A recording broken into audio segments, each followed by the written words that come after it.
ఉన్నట్లయితే గత కొన్ని నెలలుగా జరుగుతున్న పోరాటం ఇంకా కొలిక్కి రాలేదు. తదుపరి కార్యాచరణ ఏమంటారు? సోమవారం నుంచి ఎలా ఉండబోతుంది? గత కొన్ని రోజుల నుంచిగా మేము శాంతియుతంగా ధర్నా నిర్వహిస్తున్నామండి. అయినా సరే మన సీఎం గారి నుంచి ఎటువంటి స్పందన రాకపోవటం వల్ల నిన్నేమో మనం భిక్షాటన చేశాము, ఈ రోజేమో బ్యాక్ టు వాక్ చేశాము. అంతకుముందు వినతి పత్రం మన ఎన్టీ రామారావు గారికి ఇవ్వవలసిన పరిస్థితికి తీసుకొచ్చారు. అయినా సరే సీఎం గారి నుంచి ఎటువంటి స్పందన రాకపోవటం వల్ల మేము చాలా చాలా ఈ బాధపడుతూ ఇంకా ముందుకు ఈ ధర్నా ఇంకా ముందుకు ఉధృతంగా తీసుకెళ్లాలని మేము వాలంటీర్స్ అందరూ మాకు సపోర్ట్ చేసే ప్రతి ఒక్కరు భావిస్తున్నామండి. చంద్రబాబు గారు కానివ్వండి, ఉప ముఖ్యమంత్రి గారు కానివ్వండి, లోకేష్ గారు ఎటువంటి చలనం లేదు. అనేక వినతి పత్రాలు ఇచ్చారు. ఎన్నో సెంటర్లలో మీ యొక్క బాధ చూసిన ప్రతి ప్రజలు అయ్యో పాపం అంటున్నారు. కానీ వీళ్ళు మటుకు చెల్లించడం లేదు. ఎందుకంటే ప్రతి ఒక్కళ్ళు అయ్యో పాపం వీళ్ళు నిరుద్యోగులుగా వాగ్దానం ఇచ్చారు కదా, వీళ్ళు వాలంటీర్గా కొనసాగుతారని వాగ్దానం ఇచ్చి ఈ రోజు వీళ్ళని రోడ్డున పడేశారేంటి పవన్ కళ్యాణ్ గారు సీఎం గారు అని అంటున్నారు. నిన్న కూడా ఒకళ్ళు అన్నారు, మీరై వాలంటీర్సే కదమ్మా మీరు కూటమి ప్రభుత్వాన్ని గెలిపించుకుంది, మీరు చెప్పడం వల్లే కదా ప్రతి ఒక్కళ్ళు ఓటేశారు, మీ వల్లే కదమ్మా ఈరోజు సీఎం గారు పదవిలోకి వచ్చారు, అలాంటప్పుడు మిమ్మల్ని ఎందుకమ్మా రోడ్డున పడేశారు అని అడుగుతుంటే మాకు ఎంతో బాధేస్తుందండి. పాత బకాయిల గురించి ఏదైనా ఇన్ఫర్మేషన్ ఉందా మేడం? ఇప్పుడు గూగుల్ షీట్స్ అంటున్నారు, మీ యొక్క హాజరు పట్టికి సంబంధించా లేకపోతే బకాయిలకు సంబంధించి? బకాయిలకు సంబంధించినండి, హాజరు పట్టి గురించి కాదు, బకాయిలకు సంబంధించి ఎటువంటి వాళ్ళు అలా పెడుతున్నారు. మేము ధర్నాలు ఆపుతామని జస్ట్ మాకు మమ్మల్ని ఏం చేస్తున్నారంటే డైవర్ట్ చేస్తున్నారు సార్. ఈ ధర్నా నుంచి మమ్మల్ని డైవర్ట్ చేసి ఏదో చెప్తున్నారు. ఇన్ని రోజుల నుంచి రాని గూగుల్ షీట్ నిన్న ఎందుకు వచ్చింది సార్? అందుకే ఈ రోజు బ్యాక్ టు వాక్ అన్న ధర్నా చేశాము. రేపు ఇంకా ఉద్రిక్తం చేయాలని మేము అందరూ భావిస్తున్నాము. అంతవరకు రాకుండా మన సీఎం గారు మా బాధని గమనించి మాకు ఉద్యోగ భద్రత కల్పించి మాకు విధుల్లోకి తీసుకొని మా వంతు సాయాన్ని కూడా ప్రజలకి అందించాలని మేము కోరుకుంటున్నాం. తీవ్రతరం దాల్చుతున్నప్పటికీ కూడా ప్రభుత్వం నుంచి చలనం లేదు. రెస్పాన్స్ అనేది చాలా లోగా ఉంది. ఎందుకంటారు? ఎన్ని ఆందోళన చేసినా ప్రభుత్వము అలాగే చేసుకుంటారు తల్లే వాలంటీర్లు. మేము చేసేది మేము కామ్గా ఉంటామనే ఉద్దేశంలో ఉన్నారేమో. అయితే ఏ వాలంటీర్ కూడా సైలెంట్గా ఉండటానికి అయితే ఇష్టపడట్లేదు. ఎందుకంటే ఈ రాష్ట్రంలో నిరుద్యోగ సమస్య అనేది చాలా తీవ్రంగా ఉన్నది. ఎక్కడికి వెళ్ళినా ఉద్యోగాలు చేయడానికి ప్రైవేట్ జాబ్స్ చేతుక్కుంటే వాళ్ళు ఎక్కువ టైమింగ్స్ పెట్టేసి తక్కువ శాలరీస్ ఇవ్వటము, ఇలా చాలా ఇబ్బందికరమైన పరిస్థితులు ఈ రాష్ట్రంలో ఉన్నాయి. అలాంటిది నిరుద్యోగ సమస్య ఉన్న ఈ రాష్ట్రంలో ఉన్న ఉద్యోగుల్ని తీసేసి, అది చిన్న ఉద్యోగం పెద్ద ఉద్యోగము, బీటెక్ చేసాము, ఎంకామ్ చేసాము, డిగ్రీ చేసాము, అది అనవసరం. మాకు ఇష్టమే మేము వచ్చాము. ఎందుకు వచ్చామంటే ఆడవాళ్ళకి బయటికి వెళ్ళి చేసేంత స్వతంత్రం లేదు. కానీ పోయిన ప్రభుత్వం ఏం చేసింది, వాలంటీర్లు కావాలన్నప్పుడు ఇంట్లో ఉన్న ఆడవాళ్ళు కూడా, పనులు చేయని ఆడవాళ్ళు కూడా ఉద్యోగాల్లోనికి వచ్చే అవకాశం కల్పించింది. ఎందుకంటే వాళ్ళు చదువుకున్నోలే. కానీ పెద్ద పెద్ద ఉద్యోగాలు చేయాలిపోయినా, చిన్న ఉద్యోగం అయినా ఇంటి పట్ల నుండి చేసుకుంటాము, ప్రజలకు సేవ చేసే ఉద్యోగము, మాకు తక్కువ వేతనమైనా పర్వాలేదని మా ఇష్టపూర్వకంగా మేము వచ్చున్నాము. కానీ ఈరోజు ఈ ప్రభుత్వం ఆ వ్యవస్థను తీసేసి ఈరోజు ఆందోళన చేయడానికి కారణమైంది. ఈ ఆందోళన అయితే ఇంక ముందు కూడా ఇంకా తీవ్రంగా చేస్తామండి. ఒకరు రెండు కాదు, 2,60,000 మందిని నిరుద్యోగులు చేసేశారు. నిరుద్యోగ భృతి ఇవ్వటం కంటే మాతో పని చేయించుకొని ఆ గౌరవ వేతనం ఇచ్చి మమ్మల్ని విధుల్లో తీసుకుంటే బాగుంటుందని మేము కోరుకుంటున్నాం. ఉన్నట్లయితే ఎంత పోరాడినా కానీ అటు నుంచి చలనం లేదు ప్రభుత్వానికి. ఎందుకంటారు? వాలంటీర్ సమస్య అనేది ఎందుకు పట్టడం లేదు వాళ్ళకి? సార్, ఇప్పటి వరకు జగన్మోహన్ రెడ్డి గారు వచ్చేసి మనది సేవ అని చెప్పారండి. మన చంద్రబాబు నాయుడు గారు వచ్చేసి ఉద్యోగం అనే ఆశ రేకెత్తించారు మాలో. ఉద్యోగం అనేసరికి ప్రతి ఒక్కరు గవర్నమెంట్ జాబ్ కోసం, ఇప్పుడు ఒక జాబ్ కోసం 1000 మంది పోరాడుతున్నారు. ఈ క్షణంలో మాకు ఈ ఉద్యోగాన్ని, ఉన్న చిన్న ఉద్యోగాన్ని కూడా కల్పించకుండా చేశారు సార్. లేకుండా రోడ్డు పాలు చేశారు. మద్యం మీద వచ్చిన జీవో లేదంటున్నారు సార్. మద్యం ధరల మీద వచ్చిన కొత్త జీవో ఇప్పుడు పవర్ ఆయన చేతిలో ఉంది. దీని మీద మాకు జీవో లేదంటున్నారు. కొత్త జీవో తీసుకురావాల్సిన పవర్ ఆయన చేతిలో ఉంది సార్. సో ఆయన ఏదైనా చేయగలరు.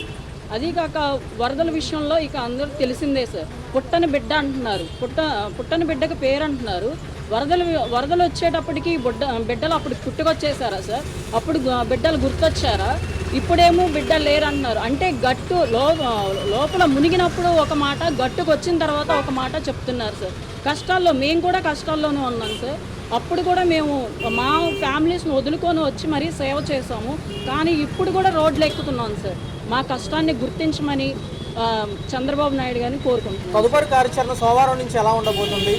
నెక్స్ట్ వచ్చేసి ఇప్పటి వరకు శాంతియుతంగా చేసామండి విత్ పర్మిషన్. నెక్స్ట్ వచ్చేసి మన మున్సిపల్ ఆఫీస్ దగ్గరికి చేస్తున్నాం సార్. చాలా తీవ్ర స్థాయిలో ఉంటుందని మేము చెప్తున్నాం సార్. ఇంకా రాష్ట్ర స్థాయిలో జరుగుతుంది సార్. నెక్స్ట్ వచ్చేసి మన ఎమ్మెల్యేలు అందరి ఇళ్ల ముందు కూడా జరుగుతుంది, ఇదే ధర్నా అనేది జరుగుతుంది సార్. ఖచ్చితంగా మాకు న్యాయం జరగాలని కోరుకుంటున్నాను. ఎలా ఉంది ఇన్ని రోజుల నుంచి ఈ సమస్య ఇంకా కొలిక్కి రాలేదు.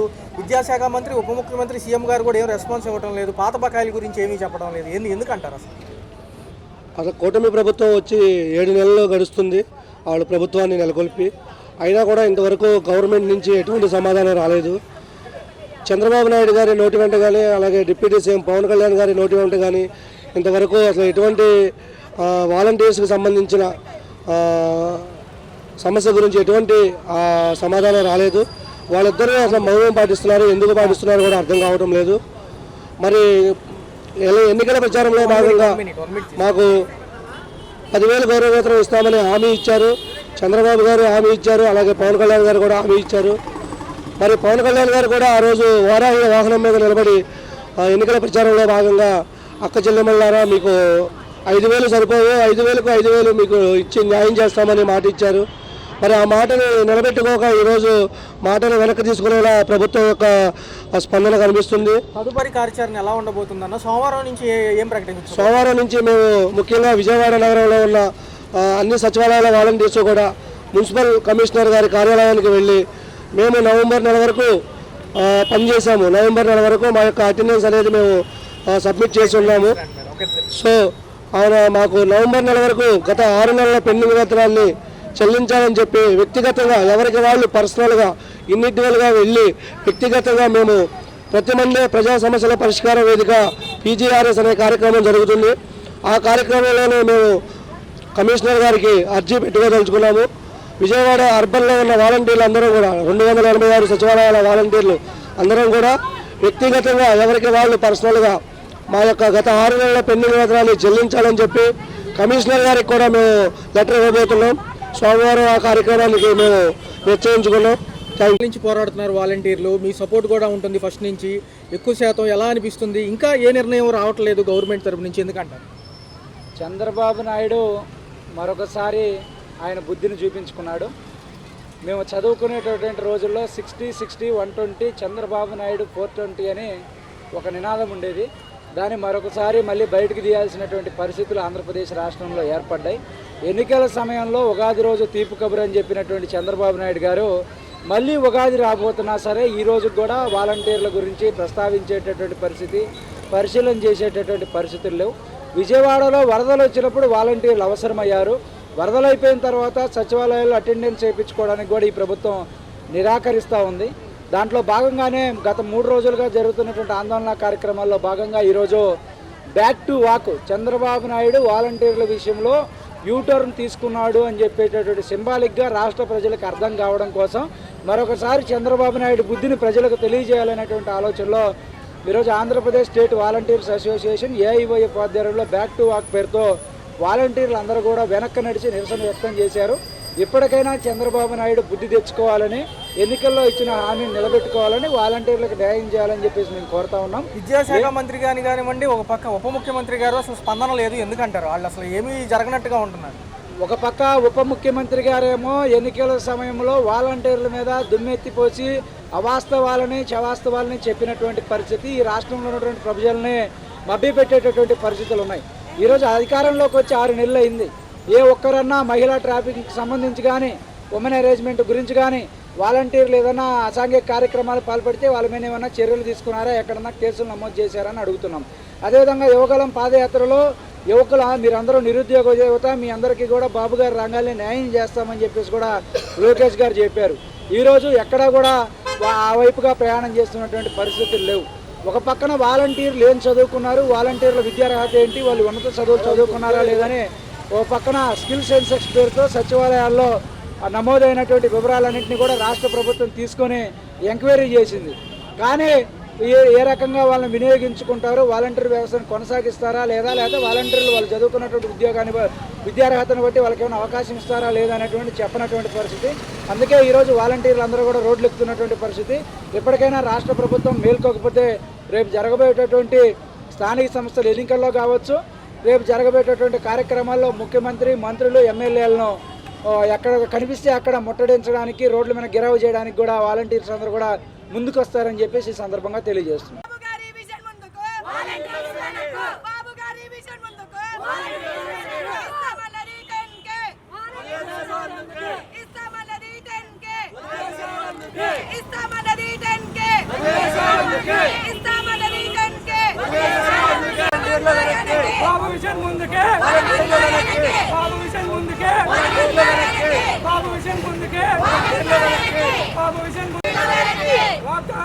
ఎన్నికే వాగ్దానం ఎన్నికే వాగ్దానం ఎన్నికే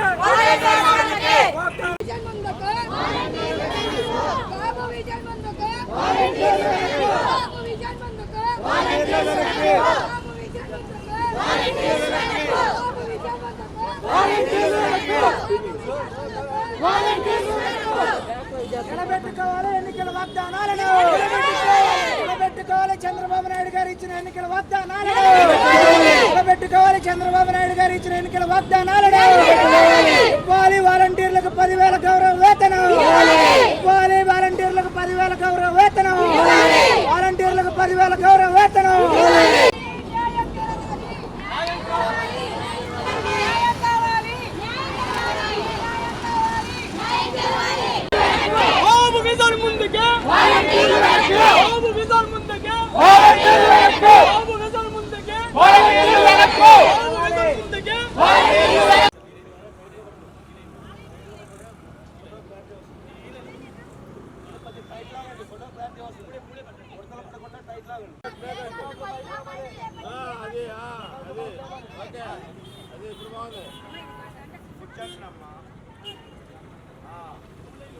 ఆమె